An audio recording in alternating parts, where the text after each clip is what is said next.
Rajasthan jail prairie exam के लिए हमारा ये कंप्लीट 10वां मॉडल पेपर है, जिसके अंदर टोटल 55 क्वेश्चन है। क्वेश्चन है, बेराट के अलावा राजस्थान के किस पुरास्थल से बने हुए वस्त्र के अवशेष प्राप्त हुए हैं। ठीक है, बेराट के अंदर जो क्या मिला है, बुने हुए वस्त्र मिले हैं। बेराट के अलावा जो है वो किस पुरास्थल से मिले हैं, बागोर, नोह, बालाथल या फिर गिल्लोंड। तो किससे मिले हैं, बालाथल सभ्यता से मिले हैं। ठीक है, बालाथल सभ्यता की बात करें सबसे पहले तो कहाँ पर है, वल्लभ नगर उदयपुर के अंदर है। ठीक है, बालाथल सभ्यता जो है वो कहाँ प्राप्त हुई है, वल्लभ नगर उदयपुर के अंदर। ठीक है, बेडस नदी के किनारे है। ठीक है, कौन सी नदी है, बेडस नदी के किनारे प्राप्त हुई है। ठीक है, और जो उत्खनन है वो किसके द्वारा किया गया है, 1993 1993 के अंदर वीएन मिस्र के द्वारा। ठीक है, वीएन मिस्र के द्वारा जो है वह उत्खनन कार्य किया गया था। ठीक है, बुने हुए वस्त्र मिले हैं। इसके अलावा क्या मिला है, एक 11 कमरों का विशाल भवन भी इसके अंदर मिला है। ठीक है, 11 कमरों वाला विशाल भवन भी इसके अंदर मिला है। इसके अलावा 5 जो है वो लोहा गलाने वाली भट्टियां भी मिली हैं। ठीक है, कृषि उपकरण भी मिले हैं, पशुपालन और मछली पालन के उपकरण मिले हैं। ठीक है, तो ये सब कहाँ से प्राप्त हुए हैं, बालाथल सभ्यता से प्राप्त हुए हैं। नेक्स्ट है, राजस्थान में कहाँ के शासक हिंदुआ सूरज के नाम से जाने जाते हैं, उदयपुर, मारवाड़, जयपुर या फिर शेखावाटी। तो हिंदुआ सूरज के नाम से जो है वो उदयपुर मेवाड़ के शासक जाने जाते हैं। नेक्स्ट है, किसने हल्दी घाटी के युद्ध को मेवाड़ की थर्मोपोली की संज्ञा दी थी। हल्दी घाटी का युद्ध आप सबको पता है कि किसके और किसके मध्य में हुआ था, महाराणा प्रताप और अकबर के मध्य हुआ था। ठीक है, कब हुआ था, 18 जून 1576 को हुआ था। ठीक है, हल्दीघाटी का युद्ध। किसने कहा था कि मेवाड़ की थर्मोपोली, कर्नल जेम्स टोड के द्वारा यह संज्ञा दी गई थी। ठीक है, ऑप्शन सी जो है वो इसका राइट आंसर हो जाएगा। नेक्स्ट है, सिरोही के विलय को लेकर आंदोलन का नेतृत्व जो है वो किसके द्वारा किया गया था, सिरोही के विलय को लेकर। ठीक है, माणिक्यलाल वर्मा, हरिभाऊ उपाध्याय, जयनारायण व्यास या फिर गोकुल भाई भट्ट। तो सिरोही को लेकर जो विलय हुआ था 2 चरणों के अंदर हुआ था। ठीक है, छठा और 7वां चरण जो है उसके अंदर जो है वो, पहले चरण के अंदर जो है वो हातलगांव और एक क्षेत्र और था जिसको शामिल किया गया था। ठीक है, और 7वें चरण के अंदर जो है वो आबू को इसके अंदर शामिल किया गया था। ठीक है, सिरोही की 2 चरणों के अंदर विलय हुआ था। ये क्वेश्चन भी एग्जाम में बहुत बार पूछा गया है। ठीक है, तो आंदोलन किसने किया था, गोकुल भाई भट्ट के प्रयासों से जो है वो सिरोही को जो है वो राजस्थान के अंदर विलय किया गया था। ठीक है, नेक्स्ट है, हाँ ठीक है, नेक्स्ट है कि पीपल पन्ना, अंगोटिया व जमेला नामक आभूषण पहने जाते हैं, कान, नाक, सिर या फिर बाजू। तो पीपल पन्ना, अंगोटिया, जेला, जमेला, ठीक है, सुरलिया, ये सब आभूषण कहाँ पर पहने जाते हैं, कान के अंदर पहने जाते हैं। ऑप्शन ए जो है वो इसका राइट आंसर हो जाएगा। नेक्स्ट है, किस लोक संत को विष्णु का अवतार माना जाता है, रामचरण जी को, जाम्भो जी को, चरणदास जी को या फिर जसनाथ जी को। ठीक है, तो किस लोक संत को जो है वो क्या माना जाता है, विष्णु का अवतार माना जाता है। तो जाम्बोजी को जो है ना वो विष्णु का अवतार माना जाता है। ठीक है, जाम्बोजी के द्वारा जो है वो, उनको जो है वो विष्णु का अवतार माना जाता है। राइट आंसर क्या हो जाएगा, राइट आंसर हो जाएगा ऑप्शन सी जो है वो इसका राइट आंसर हो जाएगा। ठीक है, जाम्बोजी ने क्या किया था, विष्णोई संप्रदाय के प्रवर्तक कौन है, विष्णोई संप्रदाय के प्रवर्तक कौन है, जाम्बोजी महाराज हैं। ठीक है, इनका जो मूल नाम है वो क्या था, धनराज था। जाम्बोजी का मूल नाम जो क्या था, धनराज था। पिता का नाम लोहट जी पंवार था। ठीक है, लोहट जी पंवार था। माता का नाम क्या था, हंसा देवी था। ठीक है, माता का नाम हंसा देवी था। ठीक है, इनका जन्म कहाँ पर हुआ था, जाम्बोजी का जन्म जो है वो पीपासर नागौर के अंदर हुआ था। ठीक है, पीपासर नागौर के अंदर इनका जन्म हुआ था। ठीक है, अपना गुरु किनको मानते थे, गोरखनाथ जी को जो है वो अपना गुरु मानते थे जाम्बोजी महाराज। ठीक है, गोरखनाथ जी को अपना गुरु मानते थे और भगवान विष्णु का अवतार इनको माना जाता है। ठीक है, और जाम्बोजी जो विष्णुई संप्रदाय की जो प्रमुख पीठ है वो कहाँ पर है, वो मुकाम के अंदर है। ठीक है, मुकाम बीकानेर के अंदर है। ठीक है, मुकाम बीकानेर के अंदर है, मुकाम बीकानेर के अंदर है। ठीक है, इसके अलावा उन्होंने 29 जो है वो उपदेश दिए थे। ठीक है, कितने नियम हैं विष्णुई संप्रदाय के, 29 नियम हैं। ठीक है, नेक्स्ट है, तोरावाटी, कांठेड़ा, राजावाटी बोलियों का संबंध किस क्षेत्र से है? हाड़ौती, मेवाती, ढूंढाड़ी या फिर मालवी? तोरावाटी, कांठेड़ा और राजावाटी जो है वो ढूंढाड़ी की उपबोलियां हैं। ऑप्शन सी जो है वो इसका राइट आंसर हो जाएगा। नेक्स्ट है, शिकार का बहुरंगी व विविधतापूर्ण चित्रण किस शैली का प्रतीक है? यानी शिकार के जो दृश्य है वो किस चित्र शैली की विशेषता है? मारवाड़ शैली, कोटा शैली, मेवाड़ शैली या फिर जयपुर शैली? तो राइट आंसर हो जाएगा कोटा शैली। शिकार के दृश्य का जो है वो सर्वाधिक चित्रण जो है वो कोटा शैली के अंदर है वो किया गया था। ठीक है। नेक्स्ट है, निम्न में से कौन सा ग्रंथ श्रीधर व्यास की रचना है? रणमल छंद, वृहत कथाकोश, हमीर महाकाव्य या विदुषाल बंजिका? तो राइट आंसर क्या हो जाएगा? रणमल छंद। रणमल छंद जो है वो श्रीधर व्यास की रचना है। ऑप्शन ए जो है वो इसका राइट आंसर हो जाएगा।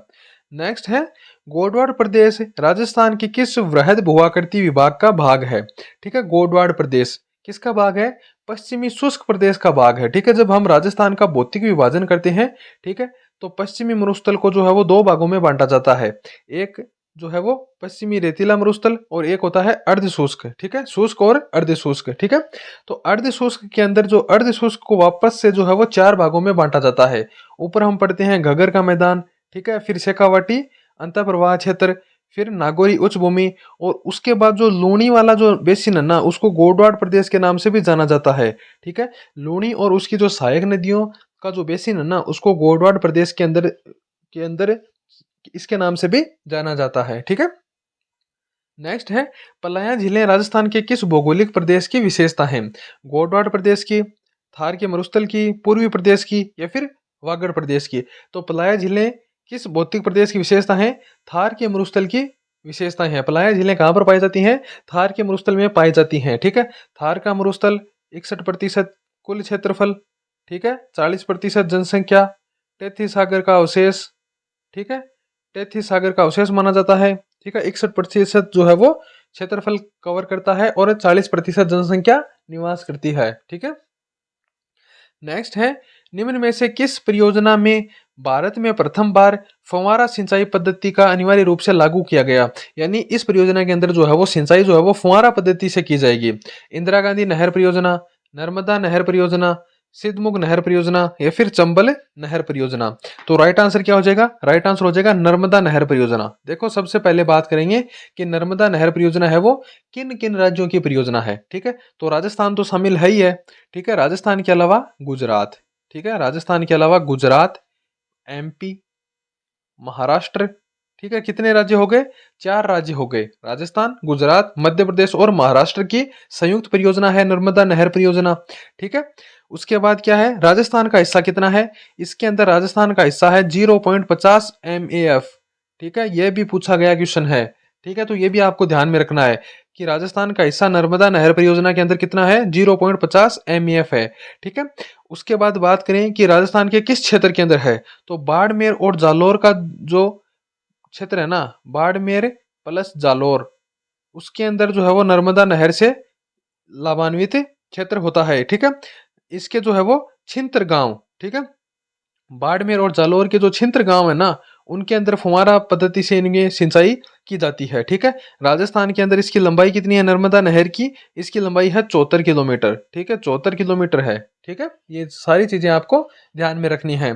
नेक्स्ट है, राजस्थान की निम्न में से किस झील को रामसर आर्द्र भूमि की सूची में सम्मिलित किया गया है? आना सागर झील, सांबर झील, जयसमंद झील या फिर राजसमंद झील? तो किसको किया गया है? रामसर आर्द्र भूमि के अंदर जो है वो सांबर झील को सम्मिलित किया गया है। ठीक है, कब किया गया था? 23 मार्च 1990 को जो है वो सांबर झील को रामसर आर्द्र भूमि के अंदर जो है वो शामिल कर लिया गया था। ठीक है। नेक्स्ट है, दरियन से क्या तात्पर्य है? स्थानांतरित बालू का स्तूप है, कुबड़पट्टी है, छप्पन का मैदान है या फिर कंदराएं हैं? तो दरियन क्या है? स्थानांतरित बालू का स्तूप है जो राजस्थान के पश्चिम मरुस्थलीय भाग में पाए जाते हैं। ऑप्शन ए जो है वो इसका राइट आंसर हो जाएगा। नेक्स्ट है, निम्नलिखित में से कौन सी नदी आंतरिक जल प्रवाह की नदी है? कौन सी नदी आंतरिक जल प्रवाह की नदी है? कांकनी, साबी और मेथा, तीनों ही नदी क्या है? आंतरिक जल प्रवाह की नदियां हैं। देखो, कांकनी नदी जो है या फिर इसको कांकन्य या फिर एक अन्य नाम है इसका मसूरदी नदी। ठीक है, इसको मसूरदी नदी के नाम से भी जाना जाता है, ठीक है। कांकड़ी नदी को अंतः प्रवाह की सबसे छोटी नदी है, सिर्फ और सिर्फ 17 किलोमीटर में बहती है, ठीक है। कहाँ पर? जैसलमेर का कोठैरी गांव है, कई जगह कोटरी गांव मिलता है, कई जगह इसका नाम कोठैरी गांव मिलता है, ठीक है। तो यहाँ से जो है वो उद्गमित होती है और बुझ झील का निर्माण करके है वहां पर विलुप्त हो जाती है, ठीक है। बुझ झील, अगर क्वेश्चन आ जाए कि बुझ झील का निर्माण जो है वो किस नदी के द्वारा किया जाता है, तो कांकड़ी नदी के द्वारा किया जाता है। अंतः प्रवाह की सबसे छोटी नदी है, ठीक है। उसके बाद साबी नदी, ठीक है। साबी नदी कहाँ से निकलती है? साबी नदी निकलती है सेवर की पहाड़ी जयपुर से, ठीक है। सेवर पहाड़ी जयपुर से जो है वो साबी नदी उद्गमित होती है, ठीक है। सेवर की पहाड़ी जयपुर से जो है वो साबी नदी निकलती है, ठीक है। अलवर की सबसे बड़ी नदी है साबी नदी, ठीक है। नेक्स्ट है मेथा नदी। मेथा नदी या फिर मेंढा नदी, ठीक है। ये भी इसका कई कई जगह पर नाम क्या मिलता है? मेंढा नदी भी मिलता है, कई जगह इसको मेंथा नदी लिखा हुआ मिलता है, ठीक है। ये कहाँ से निकलती है? ये निकलती है मनोहरपुरा, ठीक है। मनोहरपुरा जयपुर से निकलती है, ठीक है। मनोहरपुरा जयपुर से निकलती है, ठीक है। फिर बहकर कहाँ चली जाती है? सांबर झील के अंदर, ठीक है। सांबर जो झील है उसके अंदर जो है वो उत्तर दिशा से प्रवेश कर जाती है मेंढा या फिर मेथा नदी, ठीक है। मेंढा नदी या फिर मेठा नदी जो है वो उत्तर दिशा से सांबर झील के अंदर प्रवेश कर जाती है, ठीक है। और सबसे ज्यादा लवण जो है वो लवण की जो मात्रा है वो मेंढा नदी ही लेकर आती है सांबर झील के अंदर, ठीक है। तो ये तीनों नदियां क्या हैं? आंतरिक जल प्रवाह की नदियां हैं, ठीक है। अगला प्रश्न है, सर्वाधिक अनुसूचित जाति की जनसंख्या किस जिले में निवास करती है? जयपुर, हनुमानगढ़, श्री गंगानगर या फिर बांसवाड़ा? तो सर्वाधिक अनुसूचित जाति की जनसंख्या जो है वो जयपुर जिले के अंदर निवास करती है। ऑप्शन ए जो है वो इसका राइट आंसर हो जाएगा। नेक्स्ट है, आकृति व संरचना की दृष्टि से किस पर्वत श्रृंखला की तुलना संयुक्त राज्य अमेरिका की अपलेशियन पर्वत श्रृंखला से की जाती है? तो राजस्थान के अंदर कौन सी पर्वतमाला पाई जाती है? अरावली पर्वतमाला पाई जाती है। तो आकृति और संरचना की दृष्टि से इसकी तुलना जो है वो अमेरिका के अपलेशियन पर्वत श्रृंखला से की गई है। ऑप्शन ए जो है वो इसका राइट आंसर हो जाएगा। नेक्स्ट है, निम्नलिखित में से कौन सी मिट्टी बारीक कण संरचना व पोटास एवं लोह तत्वों की अधिकता के कारण मक्का, चावल व गन्ने की फसल के लिए उपयुक्त मानी जाती है? ठीक है, क्या होता है? बारीक कण संरचना होती है, पोटास व लोह तत्वों की अधिकता होती है, ठीक है। इसके कारण क्या होता है कि मक्का और चावल और गन्ने की फसल के लिए उपयुक्त मानी जाती है। कौन सी मिट्टी है? काली मिट्टी, जलोढ़ मिट्टी, रेतीली मिट्टी या फिर लाल लोमी मिट्टी? तो राइट आंसर क्या हो जाएगा? राइट आंसर हो जाएगा लाल लोमी मृदा, ठीक है। राइट आंसर क्या हो जाएगा? लाल लोमी मृदा इसका राइट आंसर हो जाएगा, ठीक है।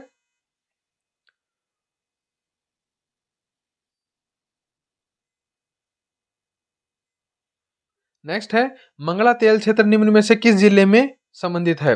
जैसलमेर, बाड़मेर, जोधपुर या फिर बीकानेर? तो मंगला तेल क्षेत्र जो है वो बाड़मेर जिले से संबंधित है। ऑप्शन बी जो है वो इसका राइट आंसर हो जाएगा। नेक्स्ट है, निम्न में से राज्य में कौन सा विभाग धार्मिक संस्कृति के संरक्षण व संवर्धन कार्य में लगा हुआ है? धर्म संस्कृति व तीर्थ विभाग, देवस्थान विभाग, उपयुक्त दोनों या फिर उपयुक्त में से कोई नहीं? तो धार्मिक संस्कृति के संरक्षण और संवर्धन के लिए जो है वो देवस्थान विभाग कार्यरत है। ऑप्शन बी जो है वो इसका राइट आंसर हो जाएगा। नेक्स्ट है, राजस्थान पर्यटन नीति 2020 कब लागू की गई थी? 8 अगस्त 2020 को, 11 मई 2020 को, 21 फरवरी 2020 को या फिर 9 सितंबर 2020 को? तो राजस्थान पर्यटन नीति 2020 जो है वो कब लागू की गई थी? राइट आंसर क्या हो जाएगा? 9 सितंबर 2020 को लागू की गई थी। ऑप्शन डी जो है वो इसका राइट आंसर हो जाएगा। नेक्स्ट है, नागौर का बदावासी क्षेत्र किस खनिज के लिए जाना जाता है? जिप्सम के लिए, सफेद मार्बल के लिए, थोरियम के लिए या फिर बेराइट्स के लिए? तो नागौर का बदावासी क्षेत्र जो है, बदवासी क्षेत्र जो है वो जिप्सम खनिज के लिए जाना जाता है। ऑप्शन ए जो है वो इसका राइट आंसर हो जाएगा। नेक्स्ट है, राजस्थान की भूकिया जगतपुरा क्षेत्र में कौन सा खनिज निकाला जाता है? चांदी, सवर्ण, फेल्सपार या वोलेस्टोनाइट? तो भूकिया और जगतपुरा क्षेत्र से जो है वो स्वर्ण का उत्खनन किया जाता है। ऑप्शन बी जो है वो इसका राइट आंसर हो जाएगा। नेक्स्ट है, राज्य सरकार द्वारा राजस्थान में नवीन पवन व हाइब्रिड ऊर्जा नीति कब प्रारंभ की गई थी? 19 दिसंबर 2016 को, 18 दिसंबर 2019 को, 18 जुलाई 2018 को या 11 मार्च 2018 को? नवीन पवन एवं हाइब्रिड ऊर्जा नीति कब प्रारंभ की गई थी? 18 दिसंबर 2019 को। ऑप्शन सी जो है वो इसका राइट आंसर हो जाएगा। नेक्स्ट है, निम्नलिखित में से राजस्थान में कौन सी वस्तु का निर्यात जो है वो सर्वाधिक किया जाता है? जेम्स एंड ज्वेलरी का, टेक्सटाइल का, इंजीनियरिंग गुड्स का या फिर मेटल का? तो राइट आंसर क्या हो जाएगा? इंजीनियरिंग गुड्स का। ऑप्शन सी जो है वो इसका राइट आंसर हो जाएगा। नेक्स्ट है, निम्नलिखित में से किस स्थिति में सरकार घाटे का बजट चलाती है? जब सरकारी व्यय और राजस्व दोनों शून्य होते हैं, जब सरकारी व्यय राजस्व से अधिक होता है, जब सरकारी व्यय राजस्व के बराबर होता है या फिर जब सरकारी व्यय राजस्व से कम होता है? तो सरकार घाटे का बजट कब चलाती है? जब सरकारी व्यय राजस्व से अधिक होता है। ऑप्शन बी जो है वो इसका राइट आंसर हो जाएगा। ठीक है। नेक्स्ट है, राज्यपाल को अध्यादेश जारी करने की शक्ति के संविधान के किस अनुच्छेद से प्राप्त होती है? ठीक है, राज्यपाल को अध्यादेश जारी करने का, ठीक है, जब विधानसभा का सत्र नहीं चल रहा हो और कोई कानून बनाना हो तो वो कानून अध्यादेश के नाम से जारी किया जाता है। ठीक है, तो इसका जो प्रावधान है वो किस अनुच्छेद में है? अनुच्छेद 210, 212, 213 या फिर 215? तो राइट आंसर हो जाएगा अनुच्छेद 213 के तहत जो है वो राज्यपाल अध्यादेश जारी कर सकता है। नेक्स्ट है, किस समिति ने राजस्थान उच्च न्यायालय की स्थापना जोधपुर में करने की सिफारिश की थी? बी आर पटेल समिति ने, गोडगिल सत्यनारायण राव समिति ने या फिर उपयुक्त में से कोई नहीं? तो बी आर पटेल समिति के द्वारा जो है वो उच्च न्यायालय को जोधपुर में स्थापित करने की जो है वो सिफारिश की गई थी। ठीक है। नेक्स्ट है, भारतीय संविधान के किस अनुच्छेद में उसके संशोधन की प्रक्रिया दी गई है? यानी संविधान के अंदर संशोधन किया जाएगा, यह किस अनुच्छेद के अंदर लिखित है? 348, 359, 368 या फिर 370? राइट आंसर हो जाएगा 368। ठीक है, अनुच्छेद 368 के अंदर जो है वो संशोधन की प्रक्रिया दी गई है। नेक्स्ट है, राजस्थान सूचना आयोग का गठन कब हुआ था? 13 अप्रैल 2006 को, 18 अप्रैल 2005 को, 18 अप्रैल 2008 को या फिर 18 अप्रैल 2007 को? तो सूचना आयोग का गठन कब किया गया था? 13 अप्रैल 2006 को किया गया था। ऑप्शन ए जो है वो इसका राइट आंसर हो जाएगा। नेक्स्ट है, तहसील स्तर पर भू राजस्व व्यवस्था हेतु नियुक्त सर्वोच्च अधिकारी कौन होता है? तहसील स्तर पर जो है वो भू राजस्व व्यवस्था पर सर्वोच्च अधिकारी कौन होता है? उपखंड अधिकारी, जिला कलेक्टर, तहसीलदार या फिर पटवारी? तो तहसील स्तर पर कौन होता है? तहसीलदार जो है वो भू राजस्व व्यवस्था का सर्वोच्च अधिकारी होता है। ऑप्शन सी जो है वो इसका राइट आंसर हो जाएगा। अगला प्रश्न है, अमलगम क्या है? बहुत अधिक रंगीन, सदा द्रव अवस्था में, मिश्र धातु जिसमें एक अवयव मरकरी अवश्य होता है, मिश्र धातु जो घर्षण के प्रति बहुत प्रतिरोध होता है? तो क्या होता है? एक मिश्र धातु होती है जो मरकरी जो मरकरी से मिलकर बनी होती है। ठीक है, अमलगम क्या होता है? मिश्र धातु होती है जिसके अंदर जो है वो मरकरी आवश्यक रूप से पाई जाती है। नेक्स्ट है, वह रासायनिक अभिक्रिया जिसके घटित होने से उष्मा बनती है? उत्क्रमणीय अभिक्रिया, उष्मा शोषी अभिक्रिया, तापीय अभिक्रिया या फिर उष्मा क्षेपीय अभिक्रिया? तो रासायनिक अभिक्रिया जिसके घटित होने से उष्मा बनती है, कौन सी अभिक्रिया होगी? उष्मा क्षेपी अभिक्रिया होगी। ठीक है, ऑप्शन डी। नेक्स्ट है, तारों के टिमटिमाने का आंशिक कारण खालिस्तान भी होता है?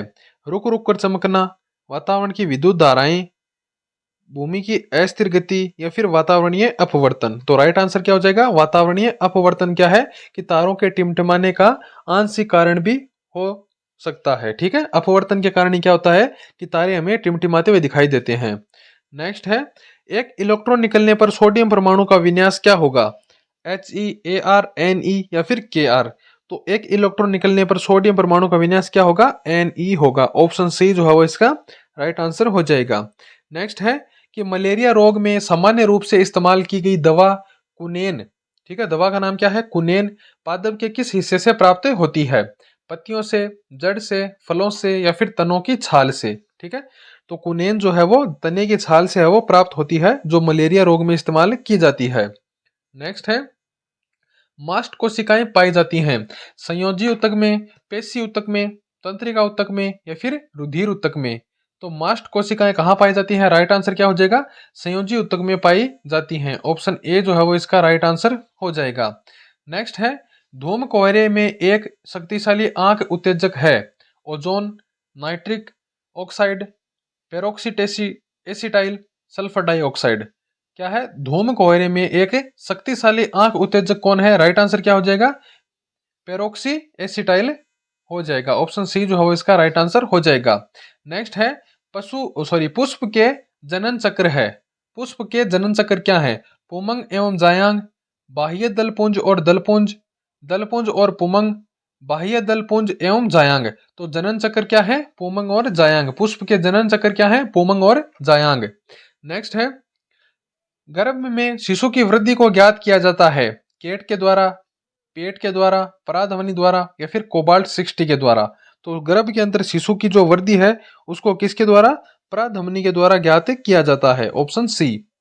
नेक्स्ट है पीनियल बॉडी मानी जाती है दृष्टि से संबंधित अंग, स्मृति से संबंधित अंग, एक अंतःस्रावी ग्रंथि या तृतीय नेत्र का अवशेष। तो पीनियल बॉडी जो है वो तृतीय नेत्र का अवशेष मानी जाती है। Option D.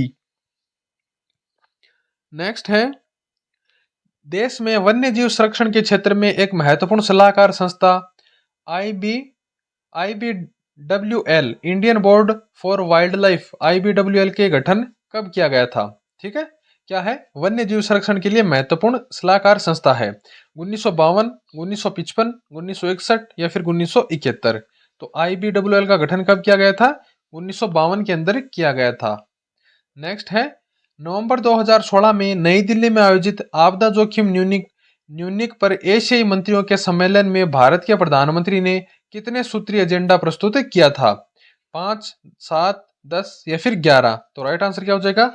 10 सूत्रीय एजेंडा जो है वो प्रस्तुत किया गया था नवंबर 2016 के अंदर नई दिल्ली में आयोजित आपदा जोखिम न्यूनिक पर एशियाई मंत्रियों के सम्मेलन में। नेक्स्ट है निम्न में से कौन सी इकाई केंद्रीय गृह सचिव की अध्यक्षता में आपदा प्रबंधन का समन्वय व निगरानी करती है? राष्ट्रीय कार्यकारी समिति, सुरक्षा पर कैबिनेट समिति, राष्ट्रीय संकट प्रबंधन समिति या फिर उपयुक्त में से कोई नहीं। तो राष्ट्रीय कार्यकारी समिति एनईसी जो है वो केंद्रीय गृह सचिव की अध्यक्षता के अंदर जो है वो क्या करती है? आपदा प्रबंधन का समन्वय व निगरानी रखती है। नेक्स्ट है निम्नलिखित में से कौन सा गैस समूह है ग्रीन हाउस प्रभाव में योगदान देता है? अमोनिया व ओजोन, कार्बन मोनोऑक्साइड व सल्फर डाइऑक्साइड, कार्बन टेट्राफ्लोराइड व नाइट्रस ऑक्साइड, कार्बन डाइऑक्साइड और मीथेन। तो क्या है? ग्रीन हाउस प्रभाव में योगदान कौन सी गैसें देती है? राइट आंसर क्या हो जाएगा? कार्बन डाइऑक्साइड और मीथेन गैस। ऑप्शन डी जो है वो इसका राइट आंसर हो जाएगा। नेक्स्ट है मानव जनित पर्यावरण प्रदूषण कहलाते हैं परजैविक, प्रतिजैविक, ह्यूमिनलिन या एंथ्रोपोइजनिक। तो मानव जनित पर्यावरणीय प्रदूषण क्या कहलाते हैं? एंथ्रोपोजेनिक कहलाते हैं। ऑप्शन डी जो है इसका राइट आंसर हो जाएगा। नेक्स्ट है गुवाहाटी में संपन्न सीनियर बीच राष्ट्रीय हैंडबॉल चैंपियनशिप में राजस्थान का पुरुष वर्ग का कौन सा स्थान रहा था? पहला, दूसरा, तीसरा या फिर चौथा? तो राजस्थान का स्थान तीसरा रहा था। नेक्स्ट है बालिकाओं को एनीमिया से मुक्त कराने के लिए पोषित लाडो अभियान किसके द्वारा शुरू किया गया था? जयपुर जिला प्रशासन, बारां जिला प्रशासन, उदयपुर जिला प्रशासन या फिर अजमेर जिला प्रशासन? तो बारां जिला प्रशासन के द्वारा क्या किया गया था? बालिकाओं को एनीमिया से जो है वो मुक्त करने के लिए पोषित लाडो अभियान शुरू किया गया था। ठीक है। नेक्स्ट है हाल ही में वर्ष 2024 का शांति का नोबेल पुरस्कार किसने जीता है? निहोन हिंडाइक्यो ने, international campaign to abolish nuclear weapons ने, ग्रीन पीस संगठन ने या डॉक्टर विदाउट बॉर्डर्स ने? तो राइट आंसर क्या हो जाएगा? 2024 का शांति नोबेल पुरस्कार जो है वो निहोन हिंडाक्यो ने जीता है। Option A. नेक्स्ट है निम्न में से किस अत्याधुनिक युद्धपोत को भारतीय नौसेना में 20 दिसंबर 2024 को शामिल किया गया था? डिसास्टर सूरत, सर्वियल इम्फाल, फ्रिगेंट नीलगिरी या फिर ए और बी दोनों? तो राइट आंसर क्या हो जाएगा? ए और बी दोनों। ठीक है, इनको जो है वो शामिल किया गया है। नेक्स्ट है भारत में 25 से 30 नवंबर 2024 को अंतर्राष्ट्रीय सहकारी गठबंधन का पहली बार आयोजन कहाँ किया गया? राजकोट, नई दिल्ली, चेन्नई या फिर वाराणसी? तो राइट आंसर हो जाएगा नई दिल्ली।